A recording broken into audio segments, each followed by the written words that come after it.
श्री भगत जी महाराजनी, श्री शास्त्री जी महाराजनी, श्री योगी जी महाराजनी, श्री प्रमुख स्वामी महाराजनी, श्री महान स्वामी महाराजनी, प्रमुख स्वामी महाराज शताब्दी महोत्सवनी. હમણાં સ્વામીએ પ્રાપ્તિની વાત કરી, એમાં પછી કહ્યું કે 99 કરોડ રૂપિયા હોય પણ 1 રૂપિયો ખોઈ જાય એનું દુઃખ રહે છે. આપણે એવું જ બધું છે, જે આપણને પ્રાપ્ત થયું છે એનો આપણને વિચાર રહેતો નથી. પહેલું આપણને આ શરીર પ્રાપ્ત થયું છે, સામાન્ય લાગે છે આમ, પણ તમે કેટલાય માણસોના યોગમાં આવ્યા છો કે જે લોકો અંધ હોય છે, સંપૂર્ણ અંધ, અને કેટલાક તો જન્મથી જ અંધ. હવે કેટલી મોટી ખોટ છે કહો. કેટલાક માણસોને લકવો હોય છે, કેટલાક માણસોને એવી પગની તકલીફ હોય છે તેમ ઘસાતા ઘસાતા ચાલતા હોય છે. તમે રેલવે સ્ટેશન પર જાઓ તો કેટલાય માણસો રેલવેના પ્લેટફોર્મ બહાર બહાર નીકળે ત્યાં આગળ સૂતા હોય છે. એને પૂછો કે તમારું ઘર ક્યાં છે? ઘર છે જ નહીં, જ્યાં સૂઈએ ત્યાં ઘર. આવી રીતની પરિસ્થિતિ છે. એટલે માણસ કઈ રીતે વિચારે છે એના ઉપર એના સુખ દુઃખનો આધાર છે. તો એ વિચારમાં આપણને આ સત્સંગની જે પ્રાપ્તિ થઈ છે સામાન્ય લાગે છે. ગઈકાલે અણકોટ ઓછો 9 વર્ષ હતું એટલે જરા બધાને ઉત્સાહ હતો. આજે 9 વર્ષ જ છે. જે લોકોને સમજાયું છે એવું બોલ્યા છે. રાજમાર દિન દિન દિવાળી રે, રોજ દિવાળી છે અને રોજ બેસતું વરસ છે. એકલો હોય તો એવું છે. લોયાના 10ના વતનામૃતમાં વાત કરી કે 1,00,000 માણસથી વીંટાયેલો હોય તો મૂંઝાઈ જાય માણસ. બહુ માણસો દેખાય ને તો ઘણું મૂંઝવણ થાય. અને એકલો હોય ઘણી વાર એકલા પડે તોય મૂંઝવણ થાય. પણ જેને આ વાત સમજાય કે 1,00,000 માણસ વીંટાયો હોય તેની એને મૂંઝવણ નથી, અને એકલો હોય તોય મૂંઝાતો નથી. તો પોતાના સ્વરૂપનું જ્ઞાન, આત્માના સ્વરૂપનું જ્ઞાન, આપણે છીએ કોણ? પ્રશ્ન પૂછો દરેક પોતપોતાની જાતને. શોપનહોવર થઈ ગયા જર્મનીમાં, તત્વચિંતક તરીકેનું નામ ઘણું મોટું બોલાય છે. એને આ બધા વિચારો આવતા તો બગીચામાં બેસીને એકલા એનું ચિંતન કરે. તો મારી એક વાર એને પૂછ્યું કે તમે કોણ છો? નાના હતા કે જ હું શોધી રહ્યો છું. હું કોણ છું એ જ હું શોધી રહ્યો છું. આપણને લાગે છે કે આમાં શું છે, પણ આપણે વિચાર કરીએ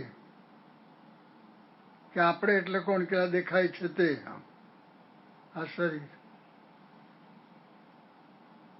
પણ શરીર ઉપર વાર છે. અત્યારે આ યુવક બેઠા છે એના વાર કારા છે, પણ પાછળ જુઓ પેલા બેઠા એના વાર સફેદ છે. બધા સફેદ. તમારા સફેદ થઈ જવાના. એટલે વાર જોઈને બહુ ખુશ ના થવું. ઠીક છે, નોર્મલ છે. લોકો વારમાંથી નવરા પડતા નથી. આની ઉપર પીએચડી થાય એવું છે. એમાં નવું નવું કાઢ્યા કરે છે, એમાં ટાઈમ કાઢે છે. બરાબર છે. તમે ગ્રહસ્થ આશ્રમમાં છો તો સાવ અમારા જેવું તમને નથી કહેતા. પેલા કેટલા વિચાર કરવાના, એના વિચાર કરે છે. કપડાના કેટલા વિચાર કરે છે. હવે તમારે કપડાના વિચાર કરવા પડે, ન કરવા પડે એવું નથી, પણ કેટલો આપણો ટાઈમ જાય છે વિચાર કરે તો ખબર પડે. નવી નવી જાતના બધા ઘડ્યા જ કરવાનું, ઘડ્યા જ કરવાનું. હું મેડિકલ કોલેજમાં હતો તો મારી સાથે એક ભાઈ હતા, લગભગ કંઈક 20 જેટલા પાટલુન રાખે. અહીંયા આગળ આપણો એક યુવક હતો સત્સંગી, 50 પાટલુન. એટલે શાના પણ હજુ તો તું કોલેજમાં પહેલા વર્ષમાં છે, 12મા ધોરણમાં ભણે છે, પાટલુનમાં સમય આપણે કે એમાં શું. બરાબર છે, કોલેજમાં છો એટલે તમારે પાટલુન પહેરવું પડે, એનો યુનિફોર્મ હોય તો એ તમારે રાખવો પડે. આપણને ખ્યાલ નથી આવતો કે આપણે ખરેખર કરવાનું શું છે. આ બધાએ કર્યું છે અને આપણે જોઈએ જ છીએ. આજે લાખો માણસો અને મોટા માણસો, સામાન્ય નહીં, એ પ્રમુખ સ્વામી મહારાજને ઓળખે છે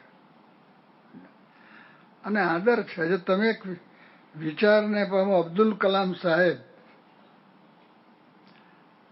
કલામ સાહેબના જીવન ઉપર પેલા પ્રોફેસર તિવારીએ પુસ્તક લખ્યું છે. એ પુસ્તક જ 700 પાનનું છે. તિવારી સાહેબ અને આ પુસ્તક લખવામાં ટ્રાન્સેન્ડન્સમાં તિવારી સાહેબ સાથે હતા અને ઘણી વાર આપણને મળે છે. સિકંદરાબાદ રહે છે અને અમે જઈએ ત્યારે ત્યાં મળતા હોય છે. હવે આપણા અબ્દુલ કલામ સાહેબ એમણે આ પુસ્તક લખ્યું પ્રમુખ સ્વામી મહારાજ માટે. કેટલા વિદ્વાન હતા, જબ્બર સાયન્ટિસ્ટ. 48 યુનિવર્સિટીમાંથી એમને ઓનરરી પીએચડી મળી છે. તમારામાંથી ઘણાને ખબર નહીં હોય, પણ જે ટ્રાન્સેન્ડન્સ પુસ્તક એમણે પ્રમુખ સ્વામી મહારાજ ઉપર લખ્યું છે, એમનું જે ઉપર પેલું કવર પેજ હોય એમાં એ લખાણ છે. ગુજરાતીમાં નથી પાછું, એનું જે ગુજરાતી થયેલું છે એને કવર પેજ છે જ નહીં મને લાગે છે, પણ અંગ્રેજીમાં છે. 48 યુનિવર્સિટી, મારી આખી જિંદગીમાં મેં એક નામ સાંભળ્યું નથી. હશે, આપણે એવું નહીં કહીએ કે નહીં હોય, પણ એવી વ્યક્તિએ આ પુસ્તક લખ્યું છે. બીજો વિચાર કરવાનો કે ધર્મે મુસ્લિમ છે અને પ્રમુખ સ્વામી મહારાજ હિન્દુ છે. ત્રીજું, એ આવા સાયન્ટિસ્ટ છે અને પ્રમુખ સ્વામી મહારાજ 6 ગુજરાતી ભણ્યા છે. તમે કેટલો કોન્ટ્રાસ્ટ છે આમ જુઓ તો. પણ એમણે પ્રમુખ સ્વામી મહારાજ પર આવું પુસ્તક લખ્યું. આખી દુનિયામાં કોઈ પણ આવી ઉચ્ચ કક્ષાની વ્યક્તિએ પોતે જે ધર્મમાં માને છે એ ધર્મની કોઈ મહાન વ્યક્તિ વિશે આવું પુસ્તક લખ્યું હોય તો લઈ આવો. હશે, હું ના નથી કહેતો, પણ એ અઘરું છે. હવે આ ધર્મે મુસ્લિમ અને એમને લખે અને એમાં એક શબ્દ વાપર્યો છે. બીજું બધું પુસ્તકનું આપણને કદાચ યાદ ન રહે તો વાંધો નહીં, પણ એક શબ્દ તો આપણે બધા યાદ રાખવો જોઈએ અને કોકની વાત પુસ્તકની થોડી કહેવી પણ જોઈએ, થોડોક સમજે એવો હોય એને. તો એમાં લખ્યું છે કે હી ઇઝ માય અલ્ટિમેટ ગુરુ. આ કંઈ સામાન્ય વસ્તુ ન હોય, તેનું કારણ શું એ પછી આપણે વિચારવાનું. તો પ્રમુખ સ્વામી મહારાજ તો 6 ચોપડી ભણ્યા છે. તો એનો અર્થ એવો થાય કે તમારા દીકરીને ભણાવવા ન મૂકવા, એવો અર્થ એ કરાય. હા, જેવો અર્થ કાઢવો એવો કઢાય. આપણા હરિપ્રકાશ સ્વામી છે ને, એકવાર એમણે કથામાં એવું કહ્યું કે મૂર્ખાઓ, આ બીડી પીવો છો, આ ગુટકા ખાઓ છો, આ તમાકુ ખાઓ છો, આ હોકો પીવો છો, એમાં તમાકુ, પણ તમાકુના ખેતરને ગધેડાય ઊંઘતા નથી અને તમાકુના ખેતરને વાડ રાખવી પડતી નથી. એટલે એમ ઇનડાયરેક્ટલી કહેવાનું કે તમે ગધેડા જેવા છો, આવા બધા પશુ જેવા. તો પેલા કે હરિભક્તો કે ગધેડા જેવા હોય ને એ જ તમાકુ ના ખાય. ગધેડા એટલે તમાકુ ખાવી જોઈએ એમ, અને એવો અર્થ કર્યો. કહેવાની વાત શું છે કે જેના તો જેવો અર્થ કાઢવા કાઢી શકે, પણ કઈ પ્રકારનું વ્યક્તિત્વ. અને આ વાત વારંવાર વિચારવી જોઈએ. એક વખતથી નથી થતું, ગમે તે વાત. આ તો મેં અબ્દુલ કલામ સાહેબની વાત કરી, પણ ઠેઠ સ્વામિનારાયણ ભગવાનના સમયથી લો અને વિચાર કરો. થોડો જે પ્રસંગ તમને ગમતો હોય, એક તમે વસ્તુ જુઓ. એક ભગતજી મહારાજ દરજી. અત્યારે દરજી શબ્દ આપણે બોલીએ એટલે આમ બહુ કંઈ આમ એવું લાગે નહીં, પણ અમુક સમય પહેલાં અને અત્યારે પણ ગામડામાં અમુક કે આ કોણ છે કે દરજી, એટલે એ કંઈ છે જ નહીં, એ કંઈ માણસ જ ન હોય એવી રીતે એને ગણી કાઢે. હવે એ સમાજ તે વખતે, આ 150 વર્ષ પહેલાની વાત છે, તો ભગતજી મારા દરજી હતા. ભણતર શું હતું? 2 ચોપડી, કાંઈ જ નહીં. ભણતર કોઈ ડિગ્રી હતી જ નહીં. પછી સમાજ એમનો દરજી સમાજ હોય તો દરજી સમાજના પ્રમુખ હોય એવું પણ નથી. પછી એમની પાસે એવી લાખોની મિલકત હોય એવું પણ નથી. પછી બધી આમ જુદી જુદી પદવીઓ મેળવે છે કે આ સરપંચ થયા, આ ફલાણું થયા, એવું પણ કાંઈ નથી. અને છતાં આજે લાખો માણસો કેટલા આદરથી જુએ છે. આ વાત શાંતિથી, હવે મેં જે તમને કહ્યું બધા જ લગભગ તમે બધા જ જાણો છો, પણ તમારું મન સ્થિર હોય, શાંતિથી આની પર વિચાર કરો, તમારી જીવનની દિશા બદલાશે. જે ખોટા મોજ શોખના વિચાર આવે છે ને એ બંધ થશે. કંઈક જુદું છે એવું સમજાશે. અને આવા એક નથી. ધારો કે ભગતજી મહારાજ ગરીબ હતા ને હતા, પણ બીજી બાજુ તમે જુઓ તો રાજાઓએ રાજપાટ છોડ્યા છે. ભર્તૃહરિનું નામ જાણીતું છે, ગોપીચંદનું નામ જાણીતું છે, ભગવાન બુદ્ધનું નામ જાણીતું છે, ભગવાન મહાવીર સ્વામી એ રાજા હતા. પીપા ભગત, તમે કેટલાકે નામ સાંભળ્યું છે, પીપા પાપ અને કીજીએ. એ પીપા ભગત એ કોઈ આવા સામાન્ય નહોતા. રાજસ્થાનમાં 300 ગામના રાજા હતા, સામાન્ય નહોતા. એ રાજાએ રાજ છોડ્યું છે. અને આપણે આ સામાન્ય છોડી શકતા નથી, થોડા મોજ શોખ. શું કરીએ છીએ આપણે? તમે ગૃહસ્થ આશ્રમમાં છો તો પૈસાની જરૂરિયાત છે તમારે, પણ તમારે વિચારવાનું હવે અત્યારે તમે જુઓ, અત્યારના યુગમાં સરદાર વલ્લભભાઈ પટેલ, મેં વાત કરેલી છે, હું તમારી આગળ એક વાર વાત ને, અત્યાર સુધીમાં સરદારની વાત મેં ઓછામાં ઓછી 100 વાર કરી હશે. 100 તો ઓછું કહું છું, છતાં મને કોઈ દિવસ કંટાળો આવતો નથી. હું એમને એમ કદાચ હું કંઈ બોલું નહીં ને, મને આમ સરદાર યાદ આવે ને, મારા વિચારો બદલાઈ જાય. શું માણસ! બેરિસ્ટર, જબરજસ્ત, કરમસદના, 6 ગામના પાટીદાર, પણ એક વાત એને સમજે દેશની, તો બધા મહોત્સવ છોડી દીધા. અને એનો ડ્રેસ જોઈ લો,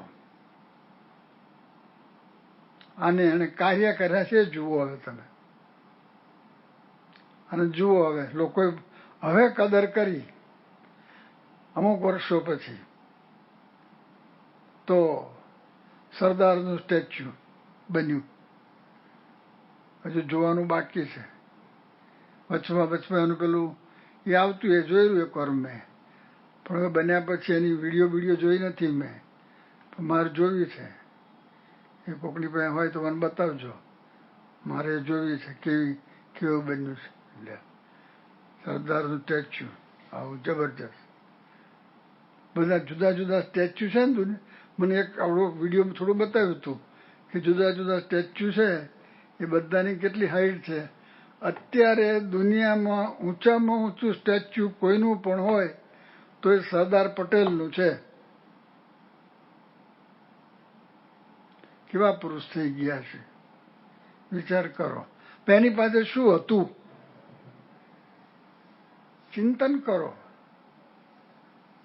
એની પાસે 4 જોડી કપડાં હતા, કોઈ નવી ડિઝાઇનની. જે ડ્રેસ તમે છેલ્લે જુઓ છો, પહેલાનો નહીં, છેલ્લા એ જ એને વિચાર જ નથી કર્યા, બીજાના જ વિચાર કર્યા. આપણે જ નીલકંઠમાં પ્રસંગ આવ્યો છે કે સરદાર એમણે બારડોલીમાં કંઈક ફંક્શન હતું અને ત્યાં જમણવાર રાખવાનો હતો, તો કંઈક 7,000 રૂપિયાનો ખર્ચો કંઈક નક્કી કરેલો. સરદારે બીજા 10,000 અપાયા, બધાને સારામાં સારું જમાડો કરશે વ્યવસ્થિત. પણ પોતે શું જમ્યા ખબર છે? રોટલો. અને રોટલો શેમાં બોરીને? છાશમાં, પાણીમાં બોરીને જમ્યા છે. આ પ્રસંગ નીલકંઠમાં આવે છે. તમારે બધા નીલકંઠ ના આવતું હોય, કાર્યકર્તા એની પાસે આવતું હોય, પણ આવું જાણો ને, જે લોકોએ આ કર્યું છે. આ ભગવાન બુદ્ધે રાજ છોડી દીધું, એક કથામાં ગયા નથી. ભગવાન બુદ્ધે કોઈ દિવસ મંદિર જોયું જ નથી, એને જોવા જ દીધું નથી. કારણ કે એનો જન્મ થયો ત્યારે જ્યોતિષીએ ભાષ્ય ભાખેલું કે આ માણસ કા દુનિયાનો સમ્રાટ થશે, દુનિયાનો, અને કા ધાર્મિક ક્ષેત્રે સમ્રાટ થશે. એના પિતાને આ દુનિયામાં સમ્રાટ થાય એમાં રસ હતો, ધાર્મિક ક્ષેત્રમાં રસ નહોતો. એટલે એને કોઈ ધાર્મિક ટચ થાય એવી પ્રવૃત્તિમાં જ આવવા દીધો નહીં. એવું કે મંદિરમાં જવાનું જ નહીં, ગોઠવણી જ બધી એવી કરેલી. પણ છતાંય અંદર કંઈક એવું જબરદસ્ત બી પડેલું એમને ઉગી નીકળ્યું. એક ગરડો માણસ જોયો, એક રોગી માણસ જોયો, એક મળદું જોયું, સંન્યાસી જોયા અને પાછા વળી ગયા. આપણે કેટલાય બારી આવ્યા તો આપણે થતું નથી. આ સુરતવાળા આ બધા ત્યાં જઈને બેઠા છે, કેટલાક, બધા નહીં. મારા વાળા ત્યાં અગ્નિ સંસ્કાર કરવા પેલું અશ્વિની કુમારને હારે ત્યાં જાય છે. એક બાજુ પેલાને હરગાવે છે અને ત્યાં બેસીને સામે બહેન ગાળી ખાય છે. આ એક નવું તંત્ર છે, આ એ દુનિયામાં જાણવા જેવું છે. પેલો હરગે છે. આવું તો બીજે કોઈ ઠેકાણે નથી, પણ સુરતમાં છે. મારા ઓલા ઘારીના રસિયા, સુરતની ઘારી. એટલે એક વિભાગ આ પણ ચાલે છે, એક વિભાગ આ ચાલે છે. આ બધું જુઓ તમે તો વિચારને પામવાનું છે. કેટલો આપણો ટાઈમ કપડામાં જાય છે, કેટલો ટાઈમ વારમાં જાય છે, ક્યાં શું થશે કાંઈ ખબર નથી. ગમે ત્યારે આ હમણાં સુરતના યુવકોની જેને કિશોરની શિબિર હતી અને આપણી શિબિર ચાલતી હતી અને એમાં એક યુવક, કેટલી ઉંમર હતી એની, 18 વર્ષ એવું કે 20 વર્ષ, અને એ સભાની અંદર એને હાર્ટ એટેક આવ્યો અને ધામમાં ગયો. ચાલુ શિબિર 3 દાડા પહેલાની, આ દિવાળી પહેલાની વાત કરું છું, હમણાંની. અમે એના ભાઈ સાથે મેં ગઈકાલે ફોન ઉપર વાતે કરી. ત્યાં જ હાર્ટ એટેક આવ્યો ચાલુ સભાની અંદર, અને એને લઈ ગયા હોસ્પિટલમાં. આપણે હોસ્પિટલ જતા પહેલાં ત્યાં ધામમાં જ ગયો હતો. આ તો હોસ્પિટલમાં લઈને કન્ફર્મ કરવાનું હતું, બાકી ધામમાં જ ગયો. એટલે છે નક્કી છે. યુવાન હતો, સભામાં બેઠા હતા. મેં મુનિવંદન સ્વામી જોડે વાતે કરી અને બધું મને ગઈકાલે બધું વિગતવાર વર્ણન પણ કર્યું. આ બધું શું નિશ્ચિતતા છે, આપણે ત્યાં જોયું છે, અમે નજરે જોયું છે. યોગીજી મહારાજની સાથે અમે બીજા 17 સંતો, પ્રમુખ સ્વામી મહારાજ, મહંત સ્વામી મહારાજ, પછી વિવેક સાગર સ્વામી એ તે પાર્ષદમાં હતા. આ બધા અમે કંપાલામાં હતા. અને કંપાલામાં પહેલે દિવસે પેલા લોહાણા મહાજન વાડીમાં એ લોકોના તરફથી સત્સંગ સભા હતી. પછી બીજે દિવસે પટેલ સમાજનો હોલ હતો, એમાં સભા હતી. હવે એમાં એક મોહનભાઈ રાઠોડ હતા, જૂના હરિભક્તો કેટલાક ઓળખતા હોય કદાચ, મોટા આર્કિટેક્ટ હતા અને યોગીજી મહારાજ માટે બહુ જ ભાવ હતો અને રામાયણના બહુ ઊંડા અભ્યાસી હતા. અને યોગીજી મહારાજ એમની પાસે સભામાં રામાયણ પર વાતો કરાવતા. એ પાછી એવા જબરદસ્ત હતા કે 70માં યોગીજી મહારાજ નૈરોબીની પ્રતિષ્ઠામાં ગયા ત્યારે ભારતથી 100 હરિભક્તો આવ્યા હતા. કેટલાક સ્ટીમરમાં આવ્યા હતા, કેટલાક પ્લેનમાં આવ્યા હતા. બધો આખો સંઘ બધો ફરતો ત્યાં આગળ. હવે કંપાલામાં આ લોહાણા મહાજન વાડીમાં સભા હતી. હવે એમાં બધા અમારા સંતો ઘણા હતા, હરિભક્તો એવા વક્તાઓ હતા, એટલે વારા ફરતી દરેકના વારા આવે. એટલે આગલે દિવસે મોહનભાઈએ પ્રવચન કરેલું, એ બધાને ગમી ગયેલું.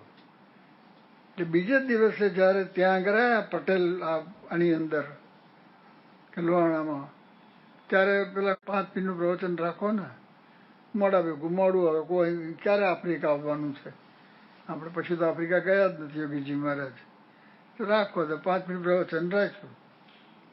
મોહનભાઈનું પ્રવચન પૂરું થયું અને એ પ્રવચનના જે શબ્દો હતા છેલ્લા, એનો હું ભાવાર્થ કહું છું. એક્ઝેક્ટ શબ્દો મને યાદ નથી. કે આ સંસાર છે ને મહાસાગર છે, કોઈ રીતે તરી શકાય એવું છે નહીં. તમે ગમે તેવા તરવૈયા હો, પણ આ મહાસાગર તરાય એવો નથી. ઇંગ્લિશ ચેનલ તરનારા છે એ અઘરું છે, પણ છતાં એ તરનારા છે, પણ આખો મહાસાગર તરાય એવો નથી. આ સંસાર છે ને મહાસાગર જેવો છે. તમારી કોઈ બુદ્ધિ અને તમારી કોઈ ડિગ્રી અને તમારા કોઈ પૈસા અને જે કંઈ તમે ગણાવો એ બધું, એ કાંઈ એમાં લાગવાનું નથી કામ. એવી જાતની સાખી કંઈક તે વખતના શબ્દોમાં જુદા વાપર્યા છે. એવી કંઈક સાખી બોલી કે એમાં તારનાર કોઈ હોય તો એ ભગવાનને સંત છે, અને એવા સંત આ યોગીજી મહારાજ છે. એ એને વાત બરાબર બેઠેલી. એટલું બોલીને મોહનભાઈ બેઠા અને પછી પ્રવક્તાએ જાહેરાત કરી કે હવે પ્રમુખ સ્વામી મહારાજ પ્રવચન કરશે. એટલે પ્રમુખ સ્વામી મહારાજ પ્રવચન કરવા ઊભા થયા. હજુ મંગલાચરણ કરે છે મંગલાચરણ પૂરું થયું નથી અને સભાની અંદર મોહનભાઈને હાર્ટ એટેક આવ્યો. હવે હાર્ટ એટેક આવ્યો એકદમ ખબર ના પડી, એટલે એમ લાગ્યું કે કંઈક જરા કંઈક પીણ આવે છે. પણ એક સર્જન સામે બેઠા હતા, ડૉક્ટર ગાંધી, એટલે એમને ઉપાડીને પછી બાજુમાં લઈ ગયા અને એમણે જોયું. એણે કહ્યું કે આ તો સિરિયસ કેસ છે, હાર્ટની તકલીફ છે. એટલે તરત જ હોસ્પિટલમાં લઈ ગયા. હોસ્પિટલમાં દરવાજામાં ગાડી બેસે એ પહેલાં મોહનભાઈ ધામમાં ચાલ્યા ગયા. આ અમારી હાજરીની વાત કરું છું તમને. એટલે આ બેઠેલો એવો અમારો બીજો પ્રસંગ બન્યો. આપણા હરિકૃષ્ણભાઈ પટેલ, મગનભાઈ સેક્રેટરી હતા, એના દીકરા. એ પછી હરિકૃષ્ણભાઈ સેક્રેટરી તરીકે હતા. અને બોચાસણમાં અમારી કમિટીની મિટિંગ ચાલતી હતી અને હરિકૃષ્ણભાઈની છાતીમાં દુખાવો શરૂ થયો. એટલે બાજુમાં રંજીન સૂતા.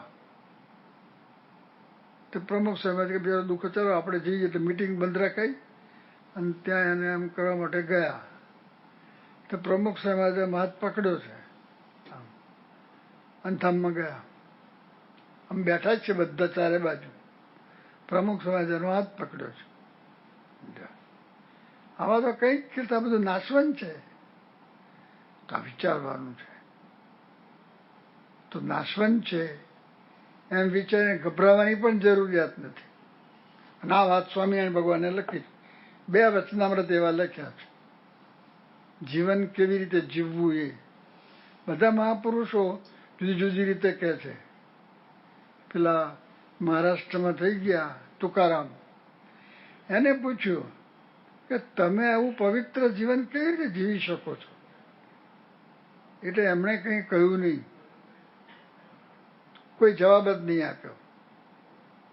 પણ જેણે પ્રશ્ન પૂછ્યો હતો ને એને અંદરથી જિજ્ઞાસા હતી, એટલે ફરી પાછું પૂછ્યું, તોય જવાબ ના આપ્યો.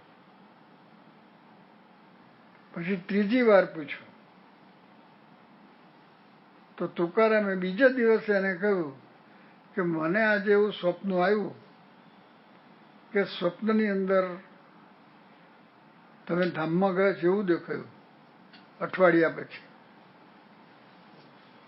પછી તમે ધામમાં ગયા છો એવું મને સ્વપ્ન દેખાયું. અને પેલા માણસના મગજમાં ફીટ બેસી ગયું. હારું, તુકારામનું સ્વપ્ન સાચું જ છે, મારે અઠવાડિયા પછી જવાનું છે. પણ એ સંત સમાગમ કરતો હતો એટલે ગભરાઈ ગયો નહીં. પણ એણે જોયું કે મારે હવે અઠવાડિયું જ રહેવાનું હોય તો મારે જીવન કેવું બનાવવું એ એને પ્લાન કરવા માંડ્યો.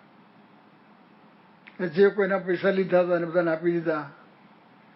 કોઈની સાથે કંઈ બોલાઈ ગયું હોય તો માફી માગી આવ્યો. આ બધું થયું. પછી તુકારામે તો 7 દિવસ ગયા હતા, પણ 7 દિવસ પૂરા થઈ ગયા તો એ જીવ્યો. તો તુકારામને પૂછવા આવ્યો કે આપણે તો 7 દિવસ ગયા હતા, લંબાયું. તો કે તમે 7 દિવસ કેવી રીતે જીવ્યા એ વાત કરો. તો કે આવી રીતે.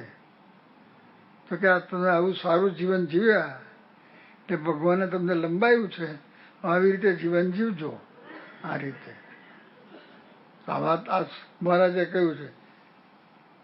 મધ્યનું 55નું વચનામૃત અને છેલ્લાનું 30 કે આ ઘડીને આ ક્ષણમાં મરવાનું છે.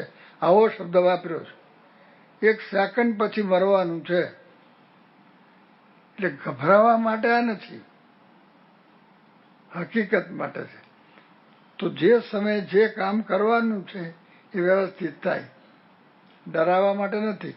મૃત્યુ તો નક્કી જ છે, એમાં તો કોઈ શંકા છે જ નહીં. એ તો આપણે બધા જ જાણીએ જ છીએ. પણ ક્યારે આવશે એ કાંઈ ખબર નથી, કેવી રીતે આવશે એ ખબર નથી. તો આ વિચાર રાખીને મુખ્ય આ વસ્તુ, આ મૂળ વિચાર હશે તો પછી બીજા વિચાર ઓછા થઈ જશે. નહીં તો આપણા વિચાર કપડામાંથી નવરા નહીં પડો. ચશ્માની ફ્રેમ, જોડા, ફલાણું, ઢીકણું નવું નવું લોકો કાઢ્યા જ કરે છે, નવું નવું બધું એ જાત જાતનું બધું, અને એના જ બધા વિચારો બધા ચાલ્યા કરે છે, બધા આખી જિંદગી પૂરી થાય છે અને કોઈ જાણતું નથી કોણ આવ્યા અને કોણ ગયા. જોયું? પણ આ લોકો હવે જે સારા કામ કરી ગયા એણે બધા બીજા વિચારો છકડી નાખ્યો. પ્રમુખ સ્વામી મહારાજે આટલા મોટા કામ કર્યા, એના કપડાનો વિચાર કર્યો છે? આ જે દીક્ષા લીધીને પહેર્યા એ જ બસ. આ ફાટે તારે જરા સહેજ કોઈ ઘડિયાળ પહેર્યું છે? હા, ટાઈમ જોવા માટે બાજુમાં ઘડિયાળ રાખતા, કાંઈ જ નહીં, કોઈ મોજશોખ જ નહીં. તો કાર્ય કર્યા. તો આજે કેવા કાયદા થયા છે અને કેવા કાર્ય થતા રહે છે. અત્યારે પ્રમુખ સ્વામીનું જીવન ચરિત્ર લખાઈ રહ્યું છે અને આદર્શ જીવન સ્વામી ત્યાં અત્યારે સારંગપુરમાં રહીને લખી રહ્યા છે અને સવારે મંગલા આરતી કરીને બેસે છે. સવારે નાસ્તો કરતા જ નથી. એણે જ્યારથી દીક્ષા લીધી ને ત્યારથી એક જ ટાઈમ જમે છે, કાયમ માટે. એના માતા પિતાને એકના એક છે, બધા સામાન્ય નથી. અને બપોરે 1 વાગ્યા સુધી લખે કે 12 સુધી લખે, વચમાં લઘુ કરો કંઈક જાય પાણી બાણી, બપોરે જમે બસ, રાત્રે જમવાનું નહીં. અને વચમાં હું મળ્યો તો કે 1500 પાન લખાઈ ગયા છે. તો એ કઈ સાલ સુધીના મને કહ્યું તું, લગભગ 85ની સાલ સુધીના. હજુ પછીના બધા લખવાનું બધું બાકી છે. એટલું ઉડાણવાળું જીવન જીવ્યા છે. તો એ આપણા ગુરુ છે. તો આ વિચારવાનું છે આપણે આ બધું કેવા કેવા કાર્યો થયા છે. આ બધા તમે જુઓ, જ્યાં જુઓ ત્યાં આગળ દરેક. તો આ એમણે કહ્યું છે, એમણે તો એમના જેવું કરો. આપણે નથી કહેતા તમને કે તમે ભગવા પહેરો, કપડાના વિચારો છે કરો, વિચાર કરો પાછા વળો, જરૂરી છે. જોડાના વિચારો છે કરો, તમારા સ્ટેટસ પ્રમાણે અમુક જોડા રાખવા પડે તમારે, એ બરાબર છે. પણ બિનજરૂરી વિચાર શું કરો છો? આપણે વ્યસન મુક્તિમાં ગયા, આમ તો વ્યસન મુક્તિમાં 100% નથી ગયા. બોલો, અત્યારે BAPS ને કહે કે BAPS ના કેટલા હરિભક્તો? તો કદાચ 10 લાખ કહીએ આપણે. 10 લાખ સંપૂર્ણ નિર્વ્યસની છે નથી? તો છોડો ને. પણ થોડા મોજ શોખ છોડે તો થોડાક જ, બિનજરૂરી. કોઈ કઈ જરૂર નહીં બધા. તો એવું તો કેટલો ટાઈમ જાય છે, પૈસા કેટલા જાય છે. આજે અહીંથી તમે ઘેર જશો એટલે છાપું ખોલવાના, પણ છાપામાં તમારે જરૂર છે? શું ચાલે છે તમારે લગતું હોય કંઈક હોય તો બરાબર છે, અને છાપું ખોલીને બેઠા, પછી ભેગા થાય તો એની ચર્ચા કરવાની, અને આખી જિંદગી એમાં પૂરી થઈ ગઈ. તમારા હાથમાં કશું આવતું નથી. છાપું ખોલો બરાબર, તમે ધંધો હોય એને લગતું હોય તો ખોલવું પડે. એવી ને એવી વાતોમાં આખું જાય છે, પાછું વળવાનું છે. ગુણાયતાન સ્વામીએ કહ્યું, નિરંતર સર્વક્રિયામાં પાછું વારીને જોવું જે મારે શું કરવાનું છે અને શું થાય છે. આવા તો એકદમ સીધી PhD ની વાત કરી દીધી. પણ નિરંતર જવા દો. રોજ 1 વાર પાછા વળી જાઓ. એમ માનો કે મરી ગયો છું, અથવા તો છેલ્લા શ્વાસ ગણાય છે, મારે અઠવાડિયું રહેવા, 1 જ દિવસ રહેવાનું છે અને મારે શું કરવાનું આજે, લિસ્ટ બનાવો કે આ કરવાનું. એ જરૂરી છે. આનાથી કોઈ ફાયદો છે તમને? આર્થિક લાભ થવાનો જ, શારીરિક લાભ થવાનો જ, તમારા બાળકોના ઘડતર માટે કોઈ તમને કોઈ વિશેષ જ્ઞાન મળવાનું છે? બિનજરૂરી વાતો. ટાઈમ જાય. સત્સંગ કરીએ જ છે પાછા. અનકોટમાં આવ્યા, ભરેવાની સભામાં આવે, સાવ કંઈ કાઢી નાખ્યું છે, પણ સાવ લોઅર કેજીમાં જ રહેવાનું. આ બધું લોઅર કેજી છે, આમાં હાયર કેજી છે. આ બધું કરવાનું છે. આ બધાએ આવી વાતો કરેલી છે, જીવ્યા છે, ખાલી વાતો કરી છે એવું નથી. તો આપણે પાછા વળો, પાછા ધીરે ધીરે ઘટાડતા જાઓ. બધા અમુક તો ઘટાડ્યું જ છે, પણ છતાં આ રીતે કરો, બધા જાગો. આ બધા પછી જગાડો ખરા. એ આજ્ઞા કરી દરેકને કે તમને મળે તો કોઈક થોડીક વાત કરો, થોડીક એકવાર શરૂ કરશો, પેલા વિચાર કરો, પ્રાર્થના કરો, કંઈ સૂચશે. તમારાથી કેટલા કામ, કંઈ કોઈ પ્રવચન વગર, કોઈ ફંક્શન એવું કંઈ છે જ નહીં. અરે સમગ્ર જીવન ફંક્શન જ છે. રાજમાર દિન દિન દિવાળી રે, રોજ દિવાળી છે, રોજ બેસતું વરસ જ છે. એકલા હોય તોય, કોઈ ના હોય તોય, એ જ છે બધું. તો બધા પરમહંસો આ રીતે વર્ત્યા છે. તો આપણે સત્સંગ આ રીતે કરવાનો છે. એ રીતે બધા આગળ વધજો. શ્રી સ્વામિનારાયણ ભગવાનની જય. ગુણાતી